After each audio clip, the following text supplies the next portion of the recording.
اگر ہمیں کوئی شخص کہتا ہے کہ شب برات کو اٹھ کے نفل نہ پڑھو تو بھائی نفل ہم نے پڑھنے اللہ کی رضا کے لیے، ہمیں کسی بندے سے ڈگری لینے کی ضرورت نہیں، نہ تو ہمارے اور رب کے درمیان معاذ اللہ کوئی وسیلہ ہے کہ تو کہے گا تو پڑھیں گے، جب دل کرے گا پڑھیں گے اور جتنے دل کرے گا پڑھیں گے۔ ہم تو نفل کہہ رہے ہیں اس کو، ہم نے کب کہا ضروری ہے جو عشاء پڑھ کے سو جائے فجر تک سویا رہے، ہم اس کو گناہگار نہیں کہہ رہے، لیکن یہ ضرور کہیں گے کہ گولڈن چانس مس کر دیا اس نے، چانس مس کیا ہے، یہ تو اللہ کی رحمت کا موقع تھا۔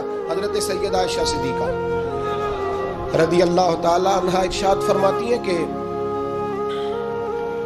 شعبان کی 15ویں رات تھی، یعنی شب برات کی رات، فرماتی ہیں شعبان کی 15ویں رات تھی، میں نے اچانک نظر ڈالی تو حضور میرے بستر میں تھے، پھر میری نظر پڑی تو حضور نہیں تھے، میرے دل میں گمان آیا، خیال آیا کہ شاید کسی اور زوجہ کی طرف حضور کا میلان تباہ ہو گیا ہو، وہاں تشریف لے گئے ہو۔ فرماتی میں اٹھی باہر گئی تو نبی کریم علیہ السلام جنت البقیع میں تھے، قریب ایک جگہ پہ حضور دعائیں مانگ رہے تھے۔ فرماتے میں گیا تو حضور فرمانے لگے ابو بکر کی بیٹی تو نے کیا گمان کیا کہ اللہ کا رسول تیری حق تلفی کرے گا؟ عرض کی حضور آپ مالک ہیں، کہیں اور جانا چاہیں تو میری طرف سے پابندی نہیں۔ کہتی ہے وہاں کھڑے کھڑے میرے رسول کریم نے بیان فرمایا، یہ ترمذی کے لفظ ہیں، حضور نے فرمایا عائشہ یہ شعبان کی 15ویں رات ہے، مدینے میں سب سے زیادہ بکریاں بنو کلب کا قبیلہ پالتا تھا، فرمایا آج کی رات بنو کلب کے قبیلے کی بکریوں کی تعداد کے مطابق اللہ میری امت کے لوگوں کی بخشی فرما دے گا۔ یہ وہ رات ہے۔ جناب عائشہ صدیقہ رضی اللہ تعالی عنہ نے بات رات کو سنی تنہائی میں، نبی پاک سے رات کو تنہائی میں حضور سے سنی، سویرے جناب عائشہ نے کل امت کو بتائی۔ اگر یہ بات اہمیت والی نہ ہوتی تو بی بی صاحب آگے روایت کرتی، یہ کتابوں میں آتی، یہ لوگوں کو بتاتی۔ حضرت عائشہ نے روایت کیا اور مولا علی شیر خدا نے تو کھل کے کہا، ابن ماجہ میں حضرت علی سے پیار کرنے والوں کے لیے الگ عنوان، مولا علی نے کھل کے فرمایا شعبان کی 15ویں رات کو رات عبادت کرنا اور سویرے روزہ رکھنا۔ حضرت علی کے لفظ بائی نہیں سیاستہ میں، رات کو روز عبادت کرنا، دن کو روزہ رکھنا۔ ویسے تو رب کریم ہر روز تہجد کے وقت پہلے آسمان پر نزول اجلال فرماتا ہے اور لوگوں کو فرماتا ہے کوئی بخشش مانگنے والا، اور فرمایا ہر روز تہجد کے وقت یہ اعلان ہوتا ہے، پر شب برات کو نا شروع رات سے یہ اعلان شروع ہو جاتا ہے۔ ادھر دیکھو میری طرف، مغرب سے اعلان شروع ہو جائے گا۔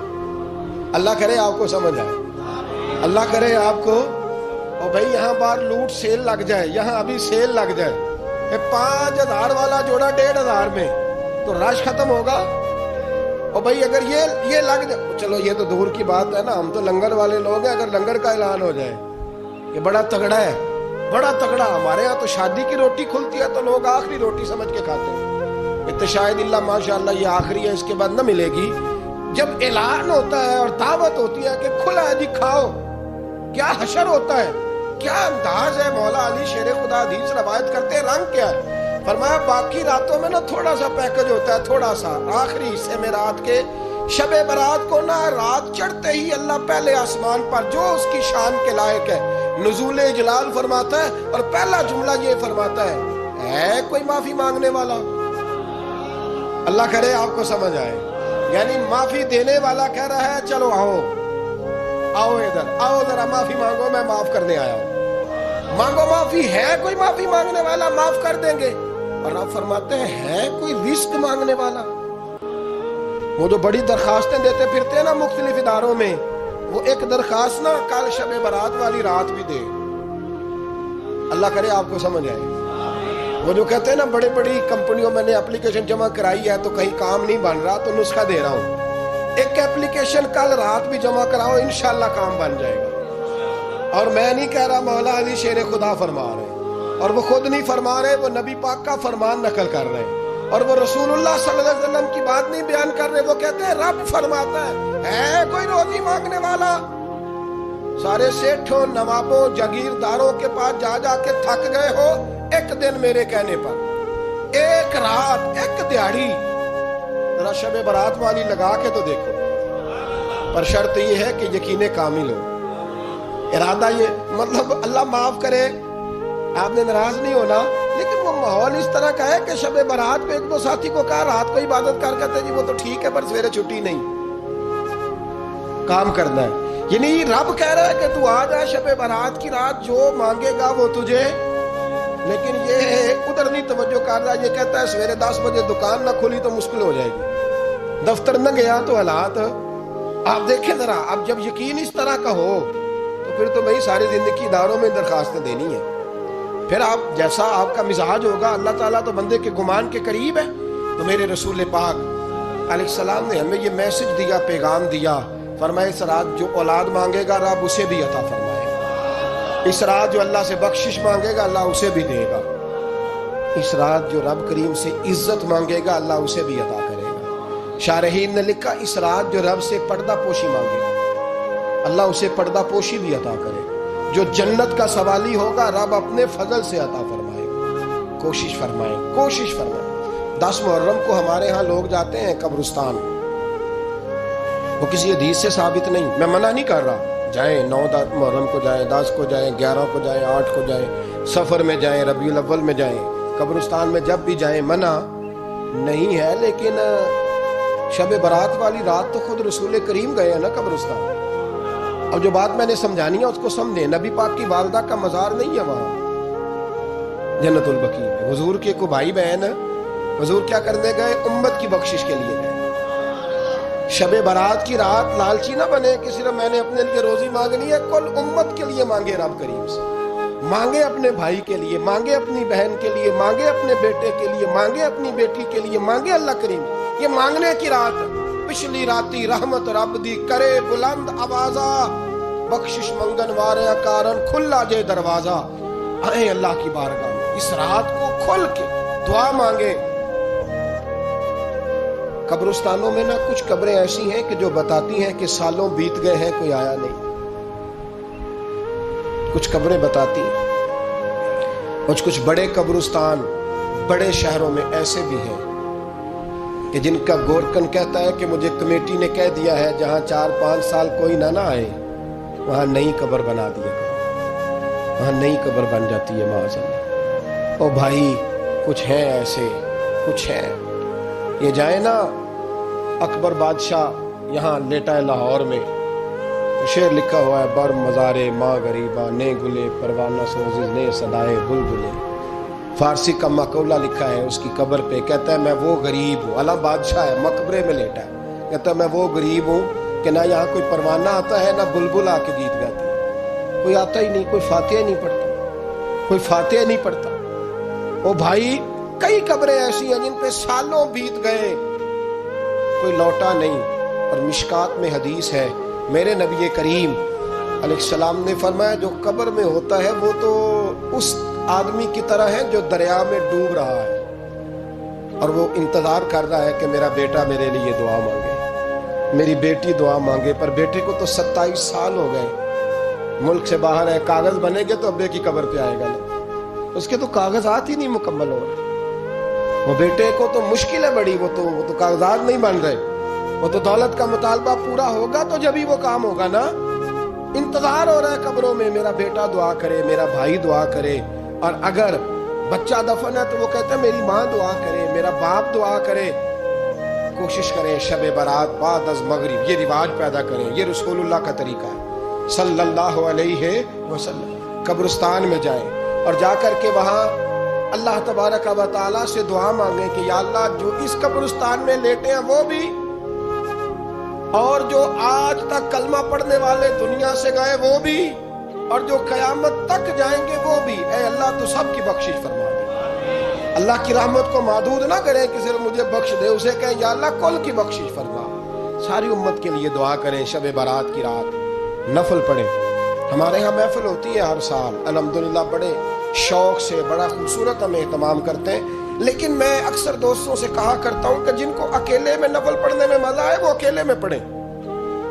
کتنی کھلی بات کر رہا ہوں، میں پابند نہیں کر رہا کہ آپ یہاں آئیں گے محفل میں آئیں گے ضروری ہے. بھئی آپ کو اکیلے میں مزہ آتا ہے نا.